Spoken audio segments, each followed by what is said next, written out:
Perkenalkan, nama saya Novita. Saya dari Program Studi Fisioterapi, Program Pendidikan Vokasi Universitas Indonesia. Tujuan saya membuat video ini yaitu untuk memenuhi tugas UTS dari mata kuliah praktik fisioterapi geriatrik. Di video ini saya akan membahas terkait kasus hyperkifosis. Yuk disimak. Hyperkifosis adalah kelengkungan anterior tulang belakang toraks normal dan ada karena bentuk badan vertebra dan diskus intervertebralis dengan sudut kifosis yang lebih besar dari 40 derajat didefinisikan sebagai hiperkifosis. Hiperkifosis terkait usia mempengaruhi 20-40% orang dewasa yang lebih tua dan dapat digambarkan sebagai kelengkungan anterior tulang belakang dada yang berlebihan yang berhubungan dengan penuaan. Selanjutnya, penyebab umum hiperkifosis terkait usia yang telah dilaporkan adalah postur tubuh yang buruk, dehidrasi pada diskus intervertebralis, dan penurunan kekuatan otot ekstensor punggung. Hiperkifosis terkait usia dapat menyebabkan gangguan mobilitas tulang rusuk atau terhubung ke tulang belakang dada yang dapat mengakibatkan kesulitan paru-paru. Kemudian, meningkatkan tekanan biomekanik pada tulang belakang yang dapat mengakibatkan peningkatan resiko pengembangan fraktur kompresi vertebral. Kemudian meningkatkan resiko jatuh dan patah tulang karena gaya berjalan yang buruk. Kemudian gangguan fungsi fisik misalnya berdampak pada fungsi dasar dan kehidupan sehari-hari yang mempengaruhi kualitas hidup. Dan kematian mungkin merupakan faktor risiko kematian dini. Saat sudut kifotik meningkat, maka angka kematian meningkat. Beberapa penelitian mengaitkan peningkatan ini dengan kematian paru. Selanjutnya, epidemiologi. Kifosis toraks bervariasi dalam kehidupan antara 20-29 derajat. Insiden dan prevalensi hiperkifosis bervariasi antara 20% hingga 40% di antara pria dan wanita. Kemudian setelah usia 40 tahun, sudut kifotik mulai meningkat biasanya lebih cepat pada wanita daripada pria.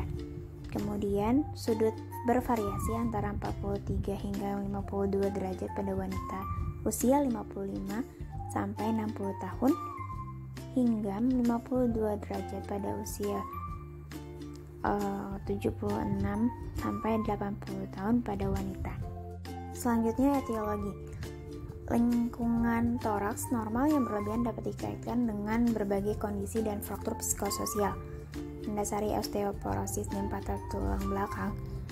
Namun, hanya sepertiga dari mereka dengan pengukuran kifosis yang parah memiliki konfirmasi radiografi dari patah tulang belakang. Kemudian depresi, ketidakamanan, keputusasaan, dan kecemasan. Kemudian perubahan bertahap pada struktur dan mekanik jaringan ikat yang pada waktunya mengakibatkan hilangnya elastisitas dan mobilitas. Hal ini menyebabkan ketidakmampuan untuk melawan gravitasi yang menarik tubuh ke depan. Kemudian kelemahan otot yang sering karena melemahnya otot ekstensor tulang belakang. Kemudian defisit dalam sistem somatosensori, visual dan vestibular berkontribusi pada hilangnya kontrol postural tegak dan penurunan input proprioseptif dan vibrasi dari sendi pada ekstremitas bawah menyebabkan gangguan persepsi alignment vertikal.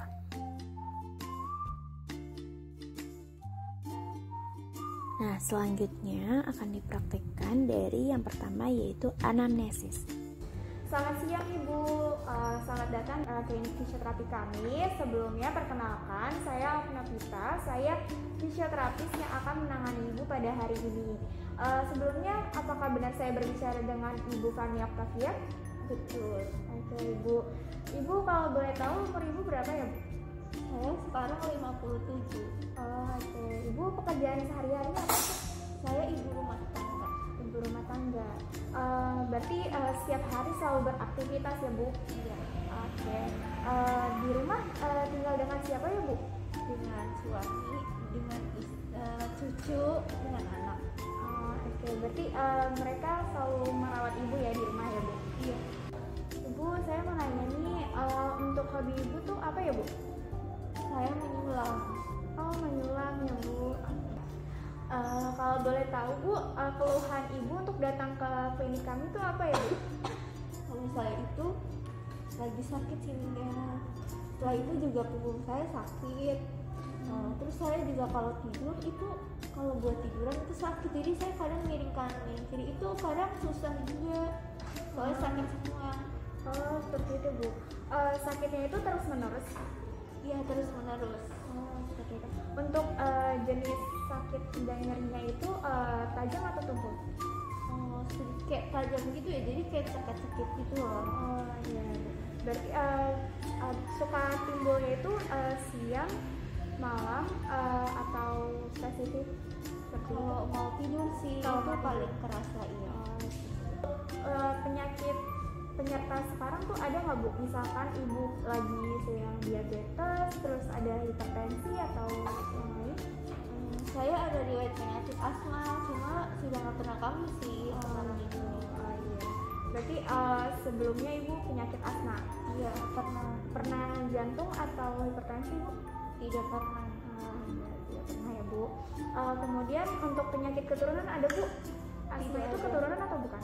Bukan. Oh bukan. Berarti sebelumnya dari keluarga belum ada yang asma?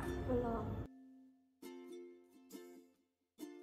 Baik Ibu, selanjutnya saya akan melakukan pemeriksaan dulu ya Bu. Ibu tolong ikuti arahan dari saya aja.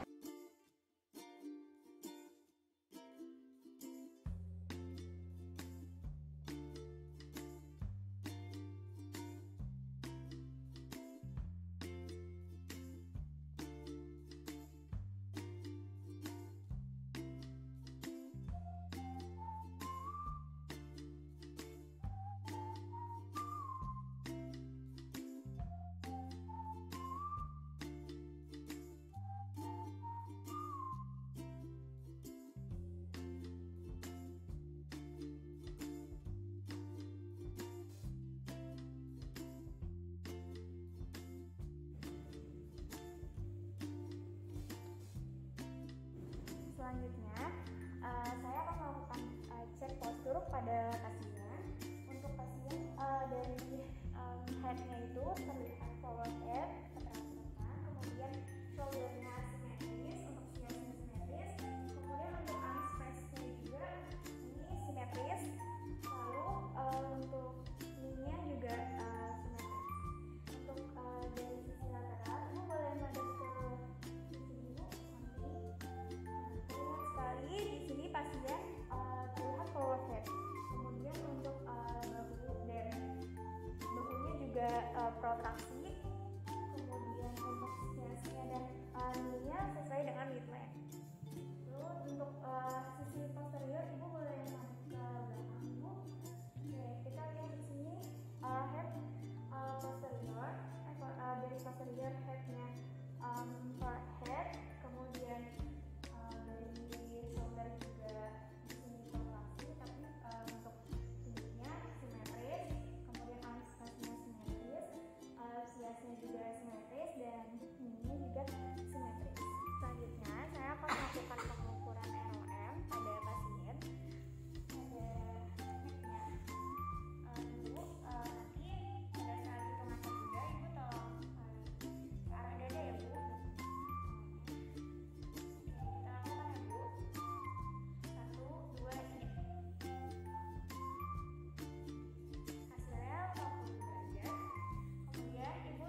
akan memberikan exercise pada pasien.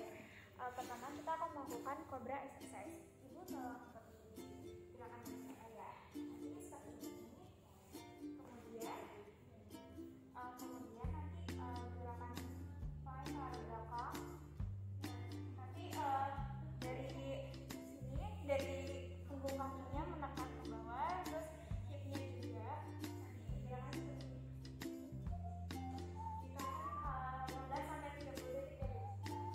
Ini bisa dilakukan.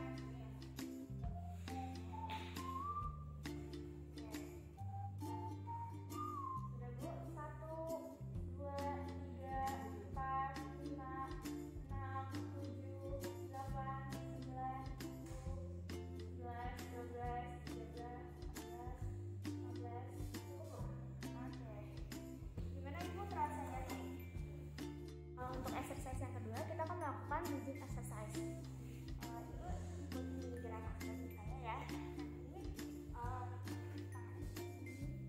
Nah, tiduran, kemudian kakinya ditekuk, terus angkat. Oke, Ibu. 2 kali waktu Ibu dilakukannya, tapi Ibu bisa diletakkan sesuai kemampuan Ibu juga. Oke, satu, oke, 1, 2, 3, 4, 5, 6, 7, 8. Itu gimana Ibu? Sangat lelah berarti Ibu. Selanjutnya saya akan mengintervensi pasien dengan mobilisasi terang. Oke, Ibu seperti ini tangannya. Nah, ini lihat saja Ibu. 1, 2, 3. Oke. Nah, seperti ini. 1, 2, 3. Oke. Gimana lagi?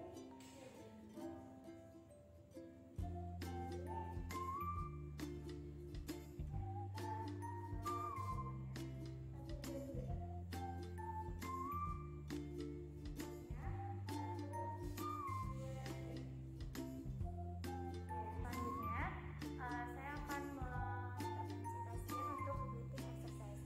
Kita ini melakukan deep breathing exercise. Ibu ikuti arahan saya, tarik nafas yang dalam, kemudian nanti saya hitung sampai 3, ditahan, kemudian lalu buang dengan pelan-pelan. Ayo kita mulai. 1, 2, 3, tarik nafas yang dalam, tahan. 1, 2, 3, 4, 5, buang. Laju, tarik nafas yang dalam, tahan. 1, 2, 3, 4, 5, buang. Oke, kita lakukan 1 kali lagi. Ibu tarik nafas lagi yang dalam, tahan. 1, 2, 3, 4, 5, buang. Oke, baik. Jadi, itulah terkait anamnesis, assessment, dan intervensi terhadap pasien hyperkifosis. Sekian dari saya, kurang lebihnya mohon maaf. Wassalamualaikum